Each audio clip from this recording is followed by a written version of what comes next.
Oh, hey guys, welcome back. We are here today with another video on the Tesla Model 3. I'm here today at the Palmer Municipal Airport in Palmer, Alaska. Kind of a nice place to hang out and watch some airplanes take off and land, and that's another interest of mine. But I wanted to tell you a few of the features of the Tesla Model 3 and go through some of the electronic display items and give you a preview of that in case you're curious, or maybe you're thinking about getting one of these cars and just wondering how this is going to work since it's so different from other vehicles. So come along and I'll show you what I can.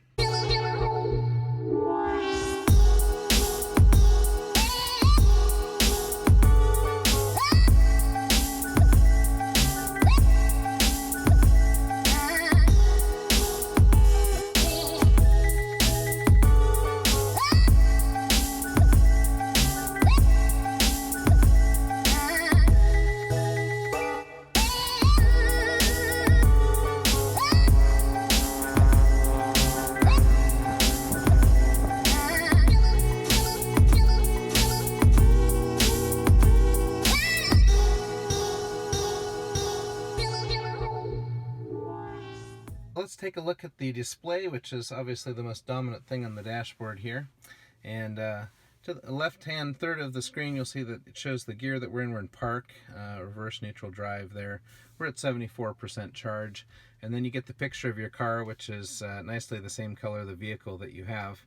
From the screen, you can open up the front trunk, also called the frunk, and then you can open the real trunk there, and then that shows the charging port, and it'll tell you if those are open or closed. It'll also show you if there's any doors that are open and what the status of the car is that way. So up in the upper left corner you can see the car's name.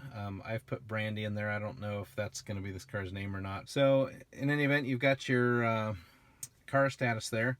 This is your little button to use your backup camera. You can have this going while you're driving forward, which is kind of neat because it gives you a second rear view mirror. So you can turn that on at any time that you'd like to. And then we have the charge state, and this zappy symbol goes back and forth between the charge status and the map. A few things we can go through here on the bottom. Let's not forget the microphone. This is a button you can touch if you want to call up one of your contacts. You can just press that and speak the name of your contact, and it syncs right through your phone to make the phone call. This is your wiper, so you can turn the wipers on or off, and you can put them on auto, which is nice. Some people have been a little worried that you have to go through a menu or touch a screen like this to get to your wipers, but your wipers are right here. And besides that, you can put this car on automatic wipers, so really don't need to be messing with them a whole lot. We'll see how good they work when we get into a rainstorm. I haven't used the automatic yet. Okay, so just scrolling through here, wipers, and then we've got our trip. So you've got trip A and trip B odometers, and then how much distance you have and watt hours per mile since your last charge. I don't know if 229 is very efficient or not, but my total odometer now is at 98 miles, so I've driven this car 98 miles. So flipping over here, you will see some tire pressure.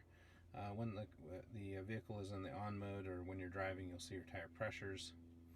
And those are just the little flip tabs here at the bottom of the screen. All right, then we can go over to the navigation. This works very smoothly. This is just like the maps on your phone, Google Maps. Satellite view. Hopefully this is showing up pretty well for you. We live in an amazing place here. We've got glaciers and a whole ice field up here. This is the Knik Glacier coming down off the ice field. And if you look that way on your screen, you'll see directly towards Knik Glacier. And Palmer is right here, and there's the glacier coming down. It's kind of fun for pilots to take off from this airport and go fly around that glacier. And then we've got the Matanuska Glacier up here, so we're right in the valleys, where the valleys connect right here. And then this goes off into the ocean, and that's Knik Arm, and this is turning an arm of Cook Inlet. And there's Cook Inlet, and there's Anchorage. So you can kind of see where we're at here in Alaska, surrounded by these beautiful mountains. And they're a little cloud covered today, so you can't see a whole lot of them. But right over there is Pioneer Peak behind those clouds, and that's right up here on the map. So it's nice to have a satellite view, and we can go ahead and go back to the map view. And you can click here for traffic, and it will show you, there's moderate to heavy traffic here going to Anchorage along the freeway. So we can go and click on the traffic or on the chargers, and it will show you where your home is and where your work is for charging, and then any superchargers that are in the area. You can have the north facing up, just like on any map, or facing direction you are facing, like so. And across the top here, we just have our clock and the outside temperature. Passenger airbag is off. My name there, which is my profile.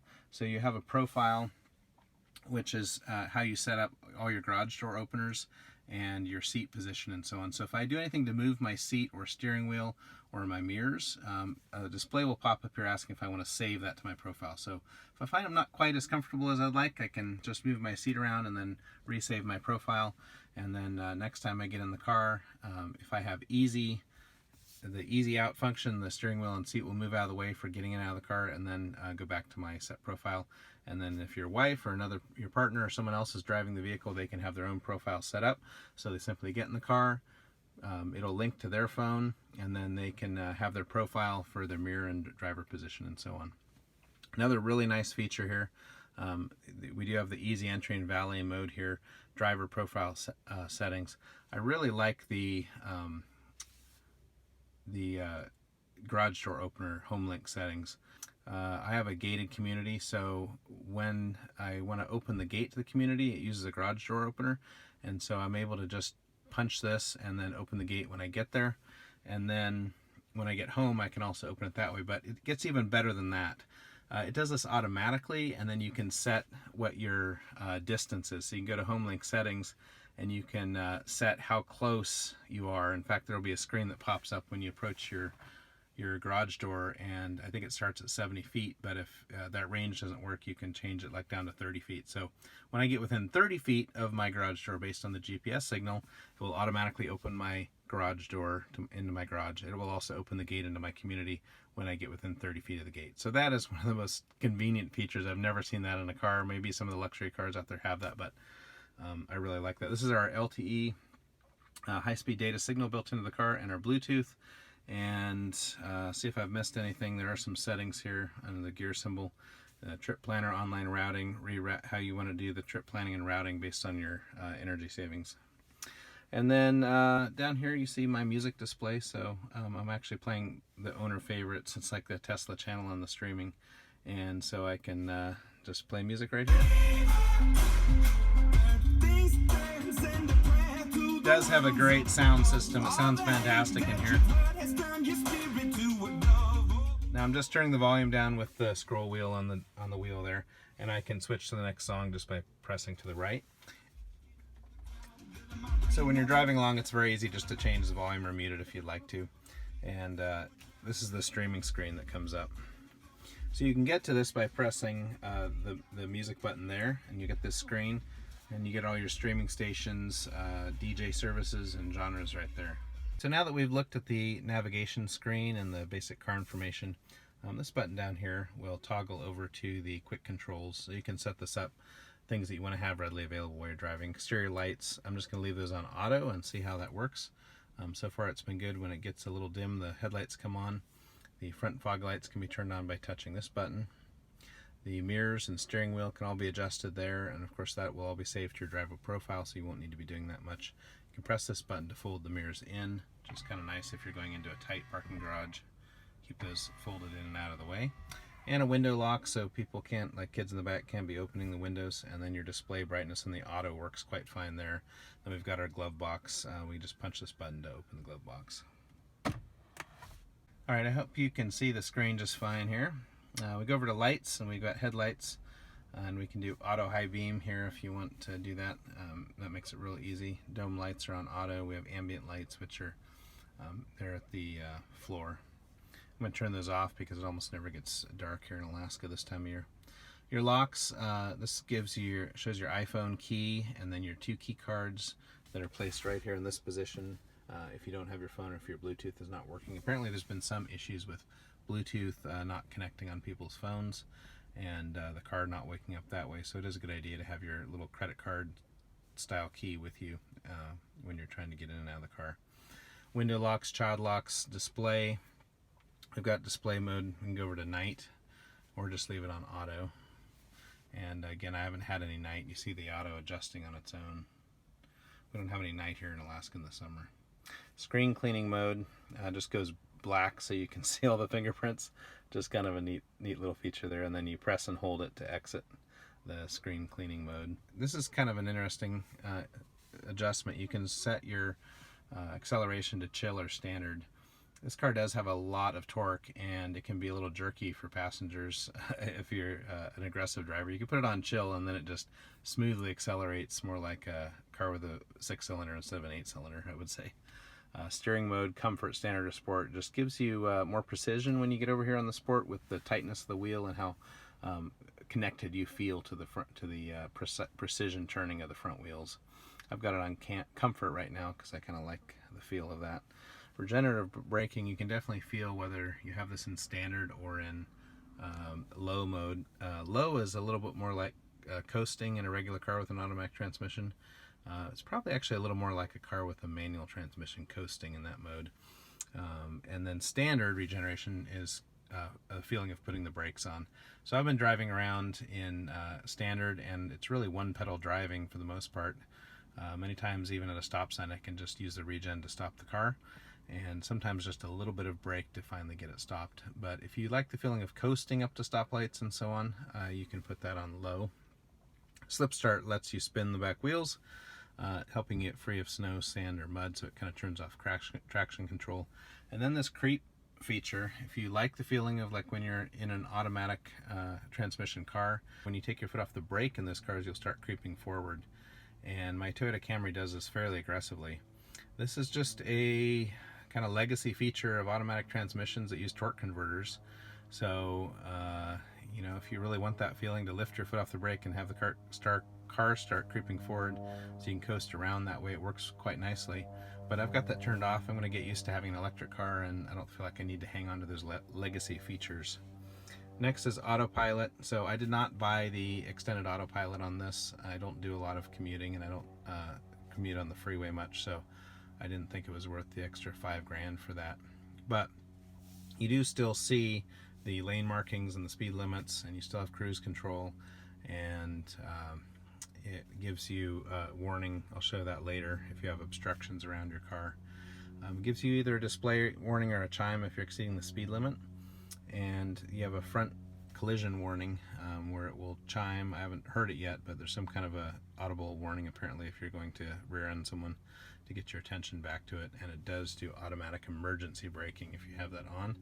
The lane departure warning is just a little vibration in the wheel when you get close to the yellow or white line. When I first got the car, I thought there was something wrong with the steering because I was feeling the wheel vibrating, but it was just that electronic feature, so I was glad to find that out.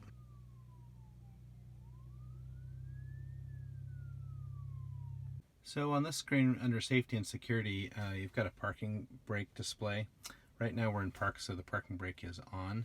And then if I go ahead and put my foot on the brake, I can then put it into drive, and it tells you here that the parking brake is off. So you can select park at any point to put on the parking brake.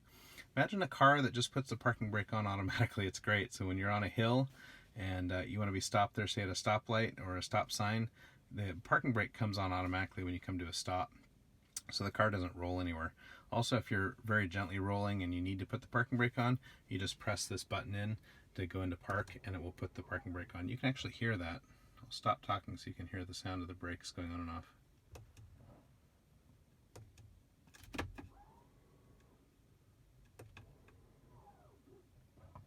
Okay, so vehicle power is off. And then there's also some controls here where you can get a little deeper into the menus if you press the gear button. Park assist, chime, security alarm, turn that on and off, mobile access, data sharing, and several of these little menus have a gear icon where you can, change more details, but that's not real important for the moment. And then service, wiper service mode. This is fun. Okay, puts the wipers up so you can change them. You can actually adjust your headlights. So I've never had a car where you can do this, but if you find your brights are a little too high and you're getting people flashing their headlights at you, you can lower them by using this. For instance, if you find that they're not lighting up the sides of the road very well, you can adjust the side to side or up and down on the headlights, which I've never seen that in a car before either.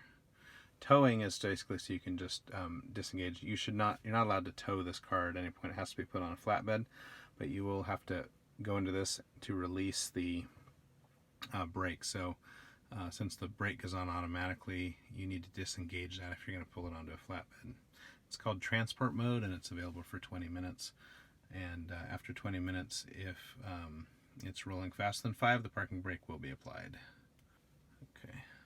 And then they've got the owner's manual, so you can just go through the owner's manual here and read everything about the car. The one in the glove box is very minimal. All right, so that is the list of options here under the Drive button. Music. Let's take a look at the music button here on the Tesla Model 3 display. I'll go ahead and click on that, and you see this music display comes up. Right now I've got it on streaming, and you can see there's many stations here. I do kind of wish this had Apple CarPlay, but what it does have seems to be more than adequate. I've been listening to the owner favorites, and they're pretty good. They've got some DJ series here, and then you can pick different genres to listen to, so endless options there with your included data streaming. If you click up here, you can choose radio, and that just brings up all your local radio stations. And you can also go to your phone. So if you want to play music off your iPhone or Android, it's very easy just to connect with your phone right here and play your own music off of that if you don't want to use the streaming service. But this is very similar to Apple's streaming service, so I really don't mind using that too much. And like I mentioned before, the volume can be controlled on the steering wheel, and turning the volume up or down, or changing tracks and so on. So I just changed the track there.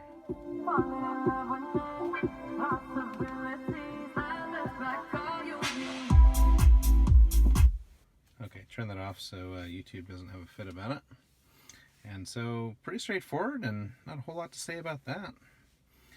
Just like music on streaming service on your phone. All right, so here on the Tesla Model 3, we've got the phone button here on the display. Contacts list, your recent calls, so you can easily call people that have spoken with you recently, and then you can just use their dialer to call numbers directly that way. Very easy to use the phone while you're driving. I really try not to do that myself. I did get a call the other day, and it surprised me because the car started ringing, and I did just press this button here and spoke on the speakerphone without having to take my eyes off the road. So that's for some people a safety feature, although I'd say the safest thing would be not to talk to people on your phone while you're driving. Okay, some more features on the Model 3 display. These are your left and right drivers' heated seats, and there's 3 different levels there. And this is your defrost and your rear window defogger, and then volume control for your music. Although that maybe would be used more by the passenger. It's all the way over here on the right, and like I said, you have the scroll wheel on the steering wheel that makes it a lot easier to access that. This is your climate control. Right now I've got it on automatic. That's coming up. And your usual stuff here with defrost, face, feet, recirculate or fresh air, AC on or off. And then this is a rear climate control, and then your fan is right here.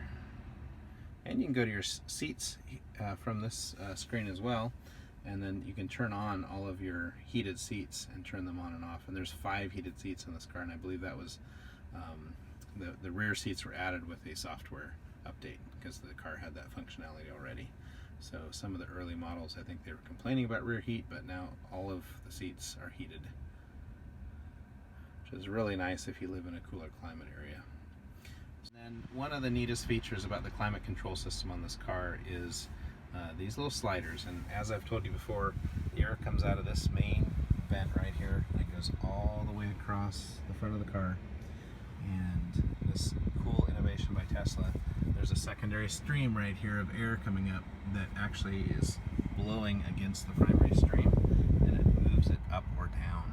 So great innovation by Tesla here, just to keep everything completely, if you're wondering why, it just keeps everything completely minimalist, and there's no ugly louvers and vents like you see on every single other car that's out there. And I have to say that's one of my favorite things about Tesla, is their ability to think outside the box. Innovation, new ideas. Alright, so you see a shadow of a person behind here, so you can just take this and drag it up or down. So if you want it right in your face, you can put it that way and drag it down, and that's it's right now on face. So This is just where on my upper torso I want to have this. I can then split the stream, so I can have one bit of air coming over here to the right side of my face. I can have it right in the center of the steering wheel. If I split it like this, some of the air is going to blow over onto the side window, and I can feel it over here. I think that might be useful in cold climates when you get a lot of frost on your windows. If anyone of you have lived in the North Country, you probably know that you get actually ice on your windows sometimes in the winter, so you can direct some heat over to the side window that way through this vent if you want to. The tap puts it right back in the center, and I'm going to unsplit that. And of course the passenger has the same thing too, so we can split both of those, and you can get 4 separate streams of air going. So really great functionality, but you know, honestly, the air feels so good just blowing right here. Oh, got an airplane taxiing out.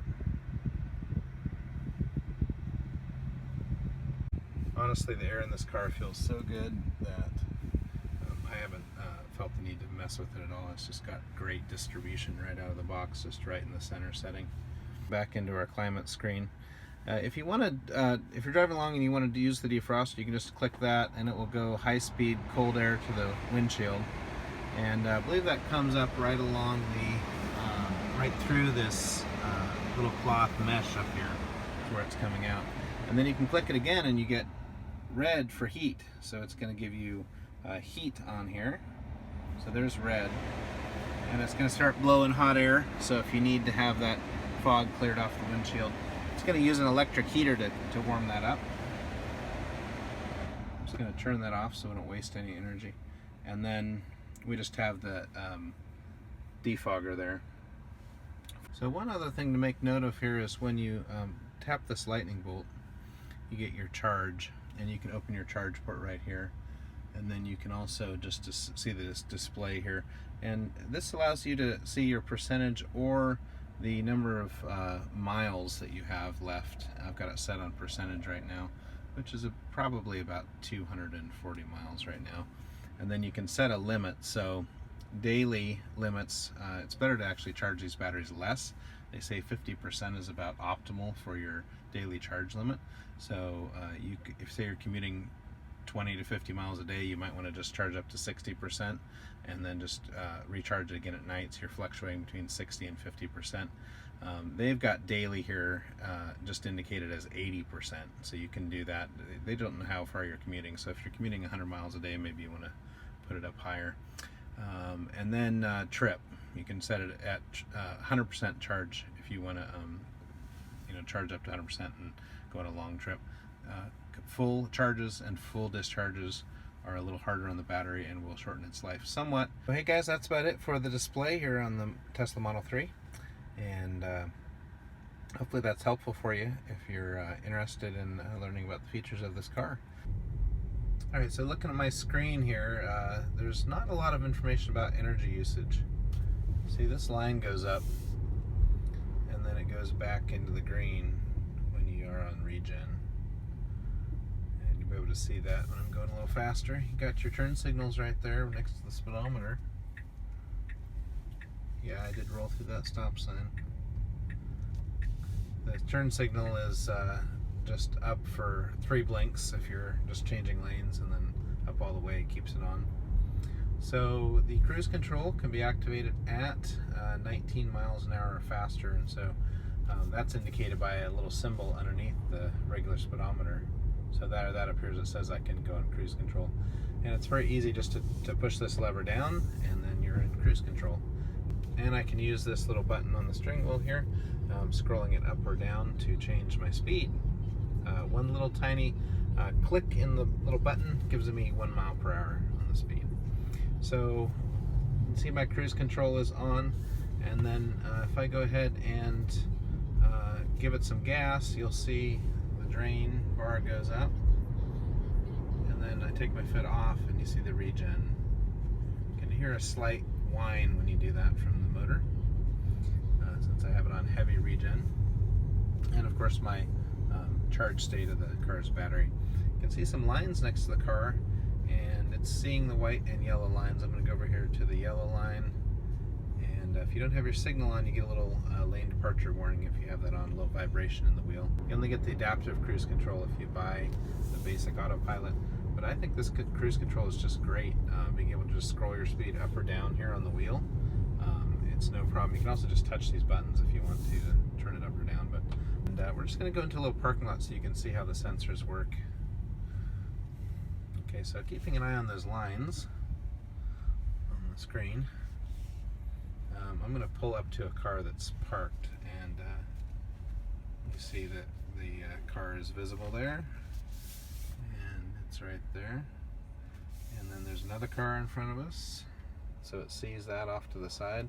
And if I get close to it, it'll start giving us a little warning telling me I'm too close on that corner. And it has these sensors all the way around.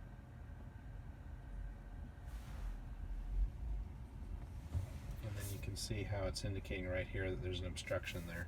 So this will go all the way around the car when you get obstructions, and give you warnings when you get close. So that's going to really help people to not bang into things in their driveways or into other cars. All right, so backing up, you do see on the backup camera that we have these nice curving lines that relate to where your steering wheel's placed and what the direction of travel is. And makes for some very easy parking. Back into drive again. So what I'm going to do now for you guys is just give you a little video time so you can hear the sounds the car makes. And I'm going to turn down the climate system so you don't hear the fan. Okay, it stopped here completely silent. Come to a full stop, it does apply the parking brake for you, and it says hold there. If you're on a hill, it'll hold you in place. Then on the accelerator to go again.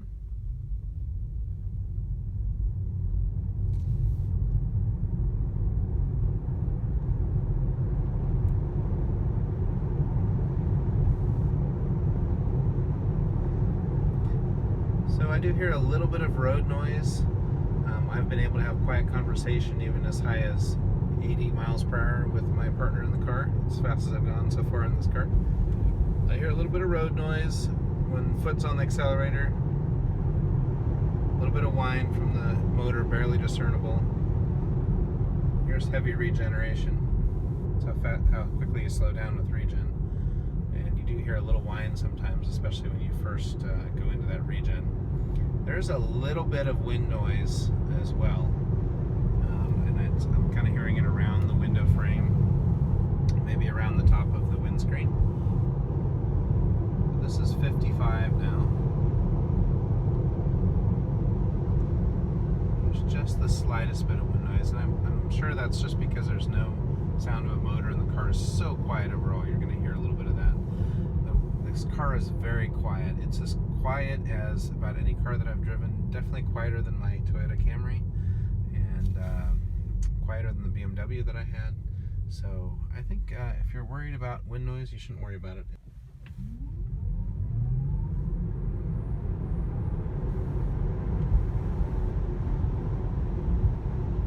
And then back into regen.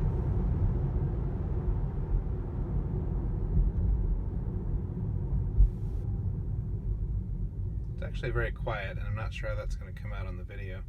I'm down to 4 miles an hour here with just the regen without touching the brake. And if there's even the slightest incline, it'll just come to a stop. So, works fine for most stop signs and rolling through them about 2 miles an hour if you don't touch the brake. So the regen is really nice for slowing you down going into corners. And of course, you have that instant acceleration as you come out of the corner. So we'll do another corner up here. Just got some nice country farmland out here. Farmers are getting all their crops in the fields here for the spring. So coming to this corner, we'll just do a little bit of regen. Slows you right down for the corner. And then right on the accelerator coming out. And then foot up, a little regen for the next corner. Slows you right down, and then foot down, and you go back up to speed. This just makes driving so easy. People that don't have these electric cars have no idea how nice this is driving with the regen and the one pedal driving. It's just like it's a video game, like your right foot is just completely controlling your speed, just up and down, not switching pedals, up and down, fast, slow. fast slow. Anyway, you gotta try it if you get a chance. It's highly recommended. Have a good day, guys.